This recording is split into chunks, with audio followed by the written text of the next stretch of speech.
In 2012, I was a middle schooler going through multiple phases of my identity. I had my emo phase, my punk phase, and now my identity was shifting to something new. Skrillex was taking over the US music pop culture at the time, and this helped me to decide my next identity. I was going to make dubstep music.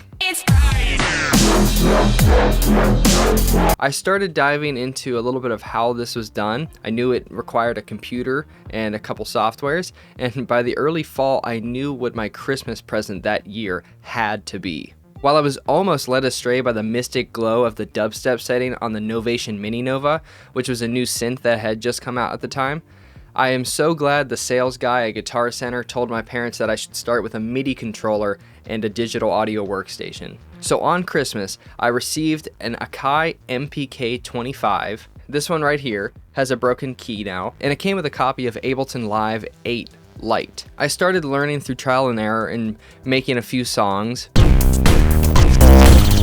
but I still thought that I wasn't properly equipped. I didn't have everything I needed yet. Now, months later, my birthday was coming up in May, and I thought if I were to get a machine and a couple of their expansion packs, I'd be able to get the sound that I was looking for. So for my birthday, I surrendered up half of my chore money, and I was able to get this Native Instruments machine for my birthday. I got an expansion pack, which came with some synth sounds and some samples and stuff, and I made one song that was built entirely out of one of the demo grooves that they give you in Machine.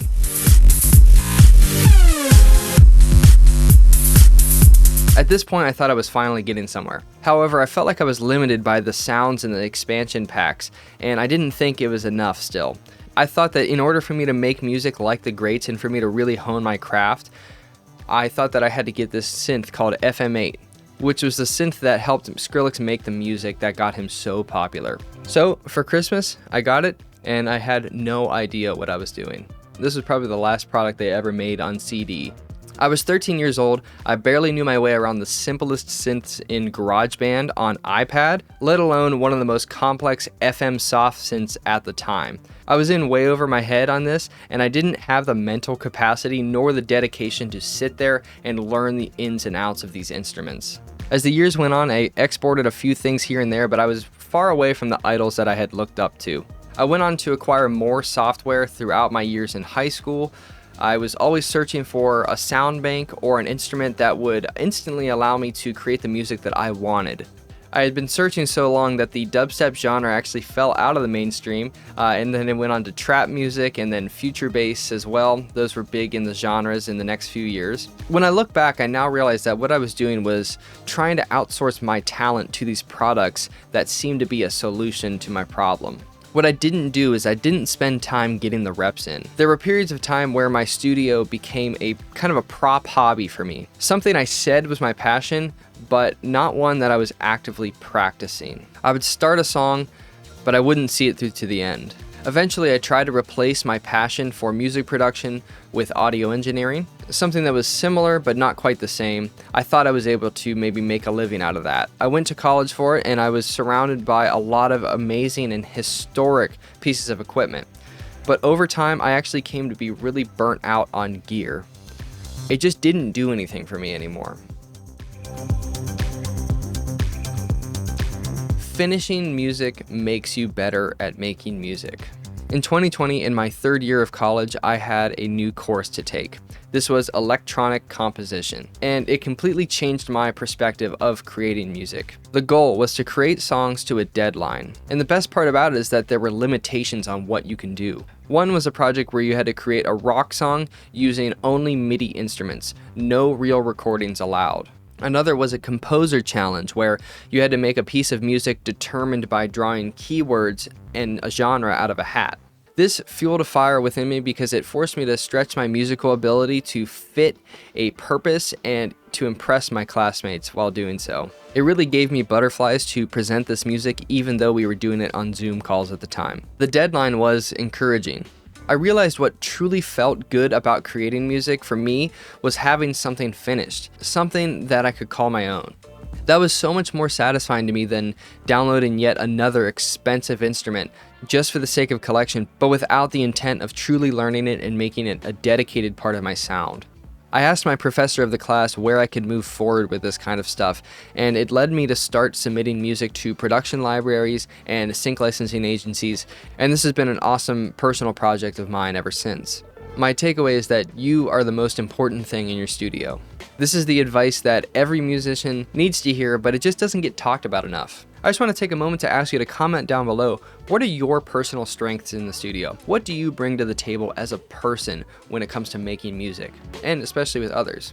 Comment down below if you have any other thoughts to bring to this discussion. I love talking about the process of making music and the process of being inspired to finishing the music. You are the one who makes the music, not the instruments. I get some messages from musicians who mean really well and they want help with their music. My goal is to always empower them to learn their software really well before rushing to buy new things. Software today comes with such a powerful mix of instruments and sounds, but no matter what you buy, you're not buying the years of experience and trial and error that so many of our musical inspirations have. And that line is totally inspired by this video by Red Means Recording. Last bit about buying things. Tools and software are amazing, but don't let it control you. I don't know where I heard this, but it's something that I've been practicing this whole last year. Don't buy something until not having it becomes a problem. This is a really good way to think about things. While I've definitely caved on a couple of small deals, my studio has largely remained unchanged, and that has been totally fine. I really have no desire to buy new speakers. I know how they sound, and that is really important to me. I recently made a video about James Blake and some of the wisdom and experience that he shared on a podcast recently, and he said over all these years, his studio has largely remained unchanged. Yes, some things have gotten nicer, but it's still him with a keyboard, a computer, and a microphone. I really enjoyed Venus Theory's video about a screwdriver that he keeps near his desk. This screwdriver was given to him by his father, and it has a story that came with it. While it's always possible that you could use a power drill or a multi-tool to accomplish the same task as a screwdriver, sometimes it's not efficient to use anything other than the screwdriver. The power drill might be heavy and the battery could die, and the multi-tool could be small and uncomfortable to turn with your hand.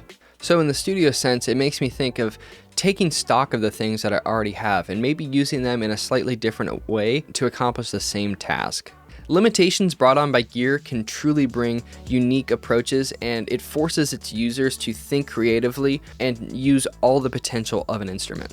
We have so much choice now that there's a whole new market of instruments that impose somewhat artificial limitations so that musicians are locked into a certain workflow. Gear can cause you to think differently and arrive at decisions you may have not gotten to without it, but I challenge you to be conscious of the incessant dopamine hit that we chase when we buy these things. None of this changes the fact that if you were not the person there twisting the knobs, nothing would come out. That's why you are still the most important thing in the studio. Of course, until AI comes for us all and generative music takes over the industry, like that new Google LM project. But regarding instruments, I think deep knowledge in one instrument can be just as powerful or even more powerful than surface level knowledge in 10 instruments. There's so many tools in my arsenal now over these years that can achieve the same goal, but there's a reason I keep using the same things over and over. Same instruments, plugins, speakers, and headphones. I know these things well, and I can extract a lot out of them. That is super important to me when I have deadlines for production, for instance. As it stands, the synth Serum has been my personal workhorse instrument. I feel like I know it really well, and I'm able to control it pretty effectively. But in general, my perspective and my motivation for sitting down at the computer has changed. To chase the sound I'm looking for, I really try to do it by sitting in the DAW and figuring it out instead of looking for something else I need to obtain to get that sound. I've started to look at my equipment and instruments like a puzzle. I know it's in there somewhere. It's just about doing the work to make it happen and twisting the right knobs to get that perfect sound. The more I practice with myself and work on the reps of finishing music, the more I realize that I don't really need much more. I've started to develop my sound and my ability to look ahead instead of go in circles about the project that I'm staring at. Obviously, this only stretches so far. You can't make a compelling realistic choir arrangement without the proper quality samples, but the music will not write itself. Again, I feel like that last line will be funny in a couple of years when AI has totally taken over music. Experimentation with new tools that make you think differently is really important, and I encourage it.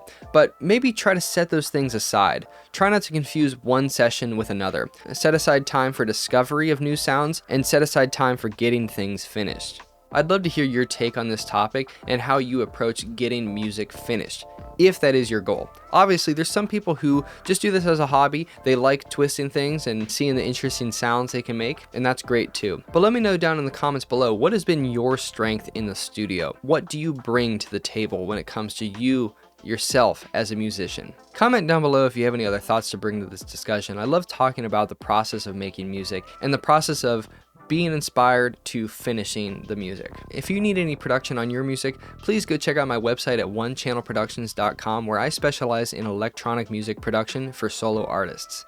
Alright guys, I hope you have a great day. Thank you so much for checking this out, and stay inspired out there.